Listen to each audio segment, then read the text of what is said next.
नमस्कार, आप देख रहे हैं हिंदी खबर। मैं हूं आपके साथ ऋतु भंडारी। देश की राजधानी दिल्ली में सिर्फ सत्ता बदली है, हालात नहीं। सालों साल बाद भी दिवाली पर दिल्ली की कहानी वही है।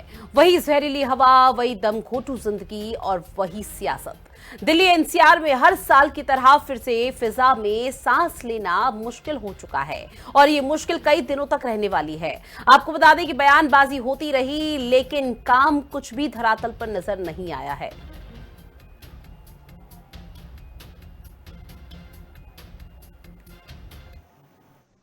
ने कहा कि हम दिवाली के बाद आर्टिफिशियल रेन करा के सादा प्रदूषण ठीक कर देंगे। क्या हुई आर्टिफिशियल रेन?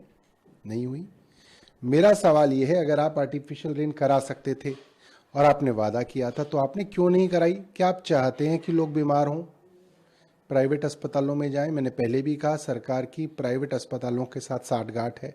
आपको याद होगा मेक्सिको सिटी एक ऐसा शहर था जिसमें ऐसी दिक्कतें थी, कई शहरों में थी, यूरोप के कई शहरों में थी, कंट्रोल हुई।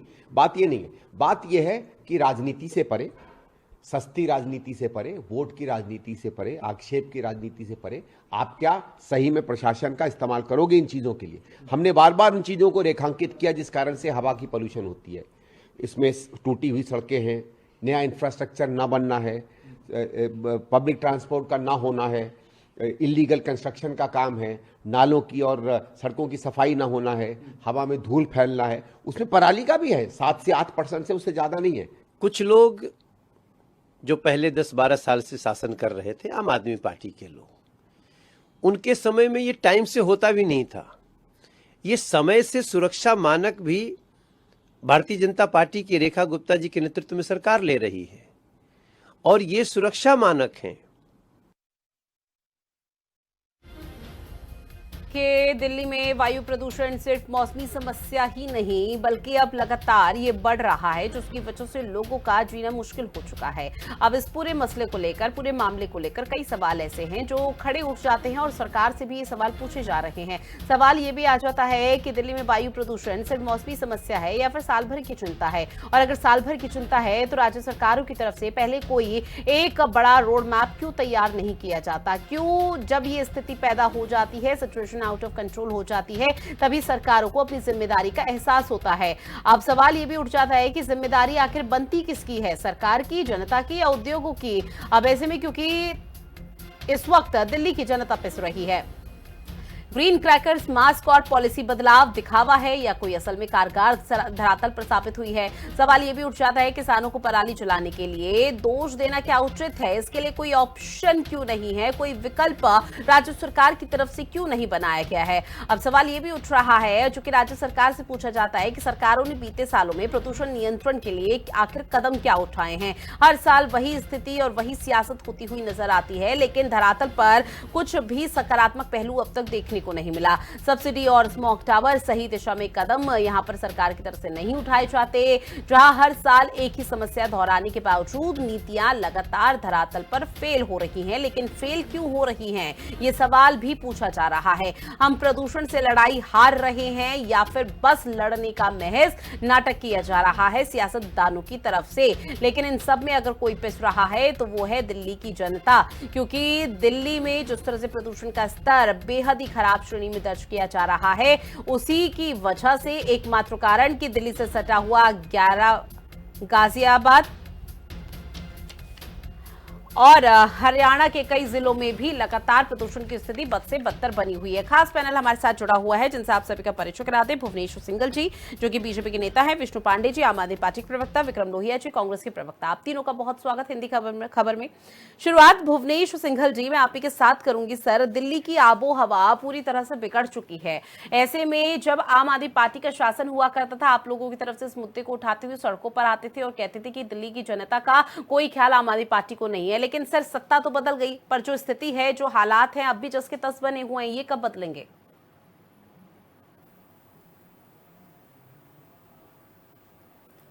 दिनेश जी, भुवनेश जी, आवाज पहुंच रही है? सर, अगर पहुंच रही है तो एक बार अनम्यूट कर दीजिए, फिर उसके बाद अपनी बात रखिएगा।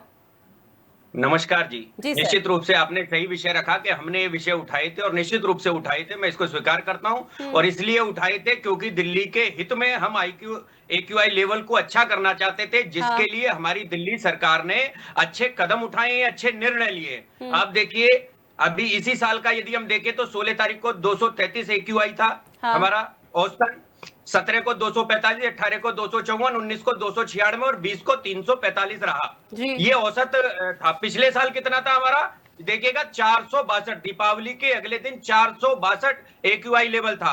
आप समझिए कितना भयानक था, मगर हमारी दिल्ली सरकार के प्रयासों से इसमें काफी हद तक इस पर कमी आई है और लगातार इसके लिए प्रयास जारी है। हमारी सरकार ने हाल ही में, देखिए आप, वायु प्रदूषण शमन योजना हमने प्रारंभ की है, करने जा रहे हैं जिस पर, और इसके अलावा 25 सूत्रीय शीतकालीन कार्य योजना घोषित की है, जिस पर काम शुरू करने वाला है। लगातार इस पर काम किया जाएगा। इसके अलावा हमने 1 नवंबर से इस प्रदूषण को कम करने के लिए दिल्ली में बाहर से आने वाले वाहनों में केवल BS4 जो होते हैं, BS6 जो होते हैं, अर्थात CNG और इलेक्ट्रिक वाहन, उनके प्रवेश की अनुमति पर रोक लगाई है। हमने 5000 से अधिक इलेक्ट्रिक बसें और 2290 ई ऑटो रिक्शा प्रारंभ करने की घोषणा की है, जिससे IQ लेवल और सुधार होगा। इसके अलावा भी हमने, जैसे मॉल्स हो गए, होटल्स हो गए, 3000 वर्ग मीटर से अधिक कोई भी ऊंची इमारत होगी, ठीक है सर, उस ठीक है। पर आप लोगों की तरफ से एंटी-स्मोक गन लगाना तमाम हमने एहतियात अनिवार्य कदम रूप से उठाए किया जा है। रहे हैं, लेकिन मेरे सर सुनिए सर, एक और सवाल आपसे मेरा ये है। आपने कहा कि जब आम आदमी पार्टी का शासन हुआ करता था तो उस दौरान दिवाली के बाद 461 के पार संख्या पहुंच जाती थी। दिल्ली के कई इलाके हैं 461 के पार भले ही नहीं पहुंची, लेकिन 400 को तो क्रॉस कर दिया ना सर। और 400 को अगर क्रॉस कर दिया AQI लेवल, तो आप निश्चित तौर पर मुझसे भली भांति और बेहतर समझते हैं कि AQI लेवल और जो प्रदूषण की स्थिति है वो कितनी गंभीर और चिंताजनक बनी हुई है दिल्ली में। निश्चित रूप से उसी के लिए हमने ये अच्छे प्रयास किए हैं, ताकि इस AQI लेवल को कम किया जा सके, ताकि दिल्ली की आबो हवा रहने लायक बन सके। निश्चित रूप से मैं इसमें स्वीकार करता हूं कि दिल्ली की आबो हवा बेहद खराब रही है विगत वर्षों में, और इसके लिए हमने प्रयास सर देखिए, खराब तो अभी भी है, इसमें कोई दो राहे नहीं है, खराब अभी भी। और जिस कदम और जो पॉइंट्स आप मुझे गिना रहे हैं कि दिल्ली सरकार की तरफ से इन पॉइंट्स पर काम किया जा रहा है, लौट रही हूं विक्रम लोहिया जी आपके पास। भुवनेश जी, जो पॉइंट्स आप लगातार मुझे गिना रहे हैं और ये बता रहे हैं कि इन कदम को हमने उठाई, तो सर आम आदमी पार्टी के शासन में भी उठाए गए थे, तब भी हवा की गुणवत्ता जस की तस बनी रही थी। आज भी अगर वही स्थिति है तो आप लोगों को तो और गंभीर होना चाहिए था। जब आम आदमी पार्टी के शासन में कुछ नहीं हुआ तो आज शायद स्थिति बदल जाए। बिल्कुल ऋतु जी, आपने एक बहुत अच्छी बात, ऋतु जी विक्रम लोहिया जी 1 मिनट में लौट रही हूं सर, विक्रम लोहिया जी लौट रहे। हमने लगातार प्रयास किए और इसको कम करके दिखाया है। सर कहां कम करके दिखाया है, मुझे वो आंकड़ा बताइए, कहां कम करके दिखाया है। देखिए, हमने अभी 1000 वाटर स्प्रिंकलर में 40 एंटी स्मोक गन भी लगाई हैं। हाँ। और औसत जो आप कह रही है ना कम करके बताइए, मैं औसत बता रहा हूँ। हाँ। पिछली बार 462 औसत था और इस बार देखिए आप 345 औसत है, तो इसमें कहीं तो कमी कुछ ना कुछ तो आई है। और इसके लिए लगातार, और अभी हमारी सरकार को आए हुए बहुत कम समय हुआ है। आप अगले वर्ष इसी दीपावली पर सर सुनिए, सरकार को आए हुए महज 7 से 8 महीने हुए हैं, ये हवाला तो नहीं दिया जा सकता, क्योंकि हर साल यही स्थिति रहती है। तो राज्य सरकार को डे 1 से ही यहाँ पर गंभीर होना पड़ेगा। और जिस तरह का आप हवाला दे रहे हैं कि पहले 461 था, आज 345 है, तो सर ये कोई पॉइंट नहीं है। ये बेतुकी बात है कि पहले इतना था अब इतना है। अब जो कदम आप लोगों की तरफ से उठाए जा रहे हैं वो और महत्वपूर्ण होने चाहिए, ताकि किसी भी तरह से प्रदूषण की स्थिति यहां पर नकार दी जा सके और सियासत हो रही है। ठीक है, ठीक है, सरकार बिल्कुल गंभीर होकर प्रयास कर रही है इस पे, और आपको अच्छे निर्णय देखने को मिलेंगे। ठीक है, उम्मीद करते हैं सर जब छठ का महापर्व 28 अक्टूबर होगा तो 28 अक्टूबर के बाद ये स्थिति देखने को ना मिले और इस टॉपिक पर हम चर्चा ना ही करें तो ज्यादा बेहतर रहेगा। फिर विक्रम लोहिया जी अपनी बात रखिए और इस पूरे मामले को लेकर कांग्रेस पार्टी का क्या कहना। निश्चित तौर पर ऋतु जी, अभी आपने कहा कि सरकार बदली है, हालात नहीं बदले, आपकी बात से सहमत हूं। दिल्ली की जनता आज भी भुगत रही है भाजपा के जुमले और झूठी झूठी बातें। जो आज इन्होंने कहा कि हमारी सरकार को आए हुए 8 महीने हुए हैं, दिल्ली केंद्र शासित राज्य है, पर्यावरण मंत्रालय भारत सरकार क्या कर रहा था, पकौड़े चल रहा था। दिल्ली के LG साहब क्या कर रहे थे, पकौड़े चल रहे थे। दिल्ली के जी तो महामहिम है, सरकार से ऊपर है, विशेष पावर है, सुप्रीम कोर्ट ने उनको विशेष पावर दी है, वह क्या कर रहे हैं, उनको यहाँ क्या बैठ करके झुंझुना बजाने के लिए दिल्ली में LG बनाकर बिठाया हुआ है। और रही बात ये AQI नहीं, ये तो IQ वाली सरकार है। 3 बार अभी इन्होंने IQ बोला, IQ, इनकी मुख्यमंत्री भी IQ ही बोलती है, ये IQ वाली मुख्यमंत्री, IQ वाले प्रवक्ता, इनको क्या पता दिल्ली के अंदर हालत क्या है। ये गिना रहे थे हमने ये काम किया, हमने वो किए, गाड़ियों पे पाबंदी लगा दी, ये सब तो पहले से होता आ रहा है। दिल्ली के अंदर स्थिति बद से बदतर थी, दिल्ली की हालत खराब थी, तो दिल्ली को शीला दीक्षित जी ने केरोसिन मुक्त किया। दिल्ली को शीला दीक्षित जी ने सीएनजी बसेस लाके दी, ऑटो रिक्शा सीएनजी में कन्वर्ट किए। ये बातें कर रहे हैं बैठ करके, विजन इनके पास है नहीं, काम करने की इनको नॉलेज नहीं है, इनके पास काम करने का कोई अनुभव नहीं है। इनके प्रधानमंत्री जी देश के और दिल्ली के मुख्यमंत्री दिन रात झूठ बोलने के सिवा कोई काम नहीं करते। आप बताइए कि दिल्ली की जनता आज भुगत रही है, बुजुर्गों को देखिए क्या हालत हो रही है, खांसी से उनको जिनके सांस की प्रॉब्लम है, जिनको अस्थमा की प्रॉब्लम है, एलर्जी की प्रॉब्लम है, वे लोग भुगत रहे हैं। प्राइवेट हॉस्पिटलों में लोग जाकर के अपना इलाज करवा रहे हैं। सरकारी हॉस्पिटलों की सुविधा तो जो लोग जनता को मिलनी चाहिए वह खत्म है, जीरो लेवल पर है। या प्रवक्ता साहब बैठ करके अपनी सरकार को बचाने का काम कर रहे हैं। अरे दिल्ली की जनता को बचाना चाहिए, आपको शर्म आनी चाहिए, माफी मांगनी चाहिए कि आपने पटाखों को जलाने की अनुमति दिलवाई, आपने क्या व्यवस्था की। छठ पर देखिए यमुना की हालत बद से बदतर हो गई है। सुबह मॉर्निंग वॉक पे निकला हूं, सड़कों की हालत देखिए कितनी गंदी थी, कितना प्रदूषण था रोड पे, ना झाड़ू लग रही है सड़कों पर। आप बैठ करके यहाँ प्रवक्ता साहब ज्ञान दे रहे हैं, अपनी सरकार को बचाने की बात कर रहे हैं, दिल्ली की जनता को बचाना संकल्प होना चाहिए, अच्छा रहता, संकल्प होना चाहिए, संकल्प होना चाहिए दिल्ली की जनता को बचाने का। मॉर्निंग वॉक पर निकल जाते तो ये जानकारी आपको मिल जाती है, आपकी आंखें खुल जाती है कितना अधिक प्रदूषण था तब। दिल्ली की जनता इस प्रदूषण की वजह से जितने लोग ठीक है सर, देखिए ये वही पॉइंट्स है जिस पर सियासत पिछले साल भी हुई, उससे पहले भी हुई और आज भी वही तस्वीरें, वही स्थिति देखने को मिल पा रही है। लेकिन इस बीच लौट रही हूँ विक्रम लोहिया जी आपके पास। भुवनेश सिंघल जी, मैं आपको एक्यूआई लेवल बता दूं सर, अगर गूगल करेंगे या तमाम चीजों को अगर आप देखेंगे तो 531 के पार पहुंचा हुआ है सर। आप 351 पर शायद अटके हुए हैं, लेकिन ये 500 के पार पहुंच चुका है और ये 500 के पार दिवाली के बाद पहुंच जाना तो निश्चित तौर पर अब आप लोगों को और ज्यादा गंभीर हो जाना चाहिए। विष्णु पांडे जी, आपका रुख करते हुए सर, चूंकि देखिए जब आप लोगों का शासन था निश्चित तौर पर हम सभी ने तस्वीरें देखी है, क्या कुछ स्थिति रही, सियासत किस तरह से हाई रही और आप लोगों को घेरा गया। अब आप लोगों की बारी है, विपक्ष में आप लोग भूमिका निभा रहे हैं और आप लोग भी वही कर रहे हैं। आप लोगों की तरफ से कोई सलाह मशवरा दिया जा सकता है राज्य सरकार को, आप तो भुक्तभोगी हैं, आप लोगों की तरफ से ये बताया जा सकता है कि भाई आप ये कदम उठाइए, शायद स्थिति और बेहतर हो जाए। रितु जी, पहले तो सभी को शुभ दीपावली, है ना, जो दिवाली खराब हो चुकी है वैसे तो। देखिए, पहले तो भारतीय जनता पार्टी की 4 इंजन की सरकार और टोटली फेल हो चुकी है, चाहे वो मोदी की गारंटी हो मैनिफेस्टो का सिलेंडर मुफ्त देना हो और चाहे विंटर एक्शन प्लान ग्रैप 1 के बाद लागू करना हो। देखिए, हमने विंटर एक्शन प्लान को बनाने पे काम किया था जी। उसको 13 हॉटस्पॉट, इनका विंटर एक्शन प्लान जो है कितना खूबसूरत है कि उसमें जो हमने जो 13 हॉटस्पॉट आइडेंटिफाई किए थे दिल्ली में कि यहाँ पे सबसे ज्यादा पॉल्यूशन होता है, एक्यूआई अच्छा खासा बढ़ जाता है, उसको हटा दिया, चलिए यहाँ फेल हो गई। तीसरी बात, जो इनका ग्रीन पटाखों की आड़ में, मैंने पिछली बार भी आप ही की डिबेट में कहा था कि क्या इनके पास ऐसा सिस्टम है कि ग्रीन पटाखों की आड़ में ट्रेडिशनल पटाखे को कैसे रोकेंगे, ये वहां फेल हो गए। दिल्ली में कोई ट्रेडिशनल पटाखे की फैक्ट्री नहीं है, जब यहाँ बैन है तो पटाखे बनेंगे नहीं। इसका मतलब जो इनका पुलिस, एमसीडी, प्रशासन, कितने रेड हुई, कितने गाड़ियां सीज करी गई, कितने चालान काटे गए, उस पर क्या कंट्रोल, जीरो, बिल्कुल फेल। देखिए, भारतीय जनता पार्टी की सरकार इतनी संवेदनशील और इतनी बेशर्म है, इनको बिल्कुल भी दिल्ली वासी चिंता इसलिए नहीं है। दिल्ली में रोज 830 नवजात बच्चे पैदा होते हैं, टोटल 2025 में 3 लाख नवजात बच्चे हैं, उनके फेफड़ों पे क्या असर पड़ रहा है, इसकी जिम्मेवारी कौन लेगा। दिल्ली में करीबन 40 लाख जो बुजुर्ग 60 साल से ऊपर है, जिनकी ये अस्थमा से परेशान है, इस एयर पोल्यूशन से परेशान है।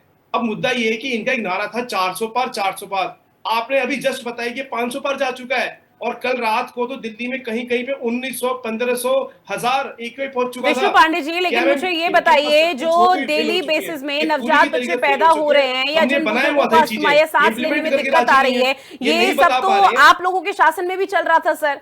आप लोगों के शासन में भी नवजात बच्चे बहुत भारी संख्या में पैदा हो रहे थे, बुजुर्गों को तब भी परेशानी हुआ करती थी। आप लोगों की तरफ से क्या एहतियात कदम उठा दिए गए? मैं ये नहीं कह रही आप लोग सियासत मत कीजिए सर, सुनिए, ठीक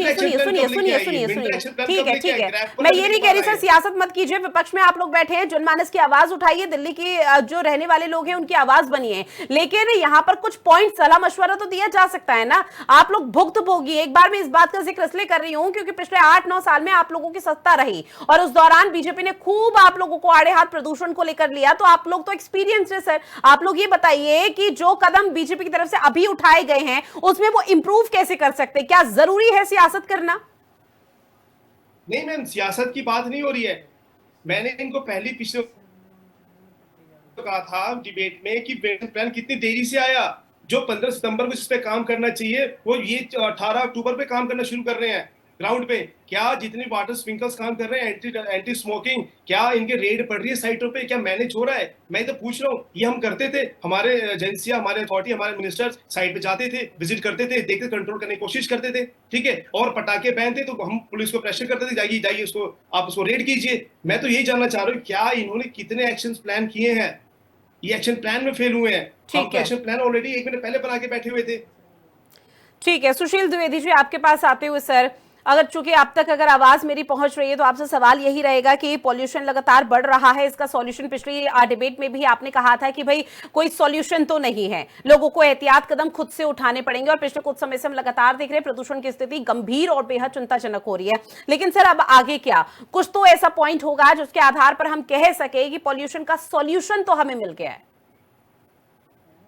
देखिए, पॉल्यूशन पे सॉल्यूशन के लिए तो सबसे महत्वपूर्ण बात यही है कि हमें और आपको ही सब कुछ बैठ के निकालना है सॉल्यूशन। और चाहे वो अलग अलग राजनीतिक दल हों, जी, हम कहीं से भी शीला दीक्षित मैडम की सरकार को या साहिब सिंह वर्मा साहब की सरकार को याद करके और कोई सॉल्यूशन निकलने वाला नहीं है, क्योंकि उसके बाद से 10 20 30 साल के बाद यमुना नदी में बहुत पानी बह गया है। दिल्ली की आबो हवा बहुत ज़्यादा चेंज हो गई है। दिल्ली के ऊपर बहुत ज़्यादा भार हो गया है इंसानी जनसंख्या का, और तमाम औद्योगिक गतिविधियां बढ़ गई हैं। तो हमें और आपको मिलके ही ये बात डिस्कस करनी पड़ेगी। हमें और आपको ही सोचना पड़ेगा कि नहीं तो कोई फरिश्ता नहीं आने वाला, नहीं तो भविष्य में हमें आपको इसके लिए तैयार रहना पड़ेगा कि और सांस संबंधी परेशानियां, जो कि अब साइंस के द्वारा ये सब चीजें पता कर रहे हैं। ये कोई कल्पित गाथा के द्वारा नहीं, ये कहानी के द्वारा नहीं मिल रहा है। ये अलग अलग साइंस के आधार पर जो मॉनिटरिंग जी, स्टेशन लगाए गए हैं वो सीधे सीधे सूचना दे रहे हैं कि दिल्ली की हवा बहुत जहरीली हो गई है, और वो मेरे आपके लिए कहीं से भी मुफीद नहीं उस शहर में रहना। और मुझे सुरेश वाडकर साहब याद आ रहे हैं कि सीने में जलन, आंखों में तूफान सा क्यों है, इस शहर में हर शख्स परेशान सा क्यों है। तो आज हर शख्स को परेशान होने की जरूरत है, संवेदनशील होने की जरूरत है। वो चाहे किसी भी पार्टी के हों, चाहे वो किसी भी पद पर हों, चाहे वो किसी भी प्रोफेशन को कर रहे हों। अब ये एक मास मूवमेंट की जरूरत है। हर व्यक्ति को ये सोचना है कि हम ऐसी हवा को अगर बनाए रखें तो आगे चल के ये जो लॉन्गेविटी होती है, जो हमारी जीवन प्रत्याशा होती है, आगे चल के घटने वाली है। छोटे बच्चे सीधे सीधे इससे प्रभावित होने वाले हैं। तो सॉल्यूशन के रूप में बहुत ही जल्दी इमरजेंट सिचुएशन के रूप में हमें और आपको आगे बढ़ के सोचना पड़ेगा, और दुनिया के उन तमाम शहरों से, तमाम देशों से प्रेरणा लेनी पड़ेगी जहां की नदियां कभी बहुत प्रदूषित थी, आज बहुत साफ हो गई हैं, जी। या फिर जहां पर वायु प्रदूषण का स्तर बहुत उच्च था लेकिन आज काफी हद तक संतोषजनक है।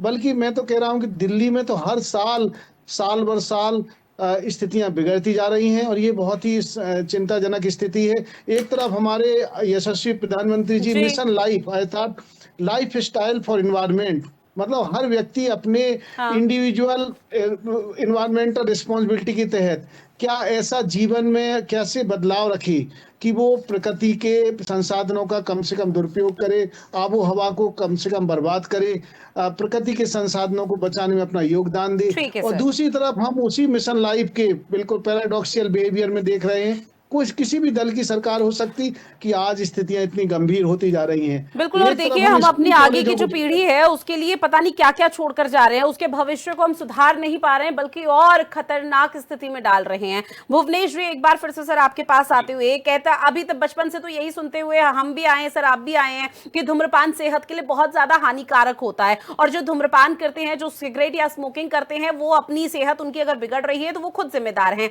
लेकिन जो दिल्ली के पॉल्यूशन की अभी स्थिति है उसमें तमाम विशेषज्ञों का यह कहना है कि जो दिल्ली के पॉल्यूशन को हम सांस के माध्यम से अंदर ले रहे हैं वो तकरीबन 11.1 सिगरेट के बराबर है। अब इसका जिम्मेदार कौन है? नहीं देखिए, जिम्मेदारी की बात नहीं है। हम एक जगह मानते हैं कि हमने 40,000 का डिकम्पोजर खरीद कर 15 करोड़ का विज्ञापन हम नहीं कर पाए।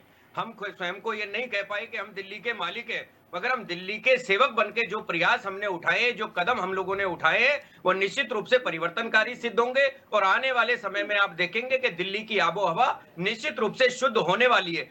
बिल्कुल सटीक प्रयास है, सटीक माध्यमों से किए जा रहे हैं। और दिल्ली सरकार की रेखा गुप्ता जी के नेतृत्व में एक संवेदनशील सरकार इस समय दिल्ली की सत्ता में है, जो दिल्ली की सेवक बनकर दिल्ली की जनता के लिए लगातार कार्य करने के लिए प्रयासरत है। चाहे वो हमारा कोई भी प्रयास हो, क्लाउड सीडिंग के माध्यम से भी अभी जो हम बारिश कराने की योजना बन रही है, उससे भी लगता है कि कुछ ना कुछ असर होने वाला है। और ऐसे तमाम प्रयास, चाहे औद्योगिक फैक्ट्रियां बंद कराने की बातें हो, उनके उत्सर्जन की निगरानी करना हो, ऐसे जो भी प्रयास हमारे होंगे, वो निश्चित रूप से दिल्ली की आबो हवा को वास्तविक रूप से कम करने के प्रयास को करेंगे।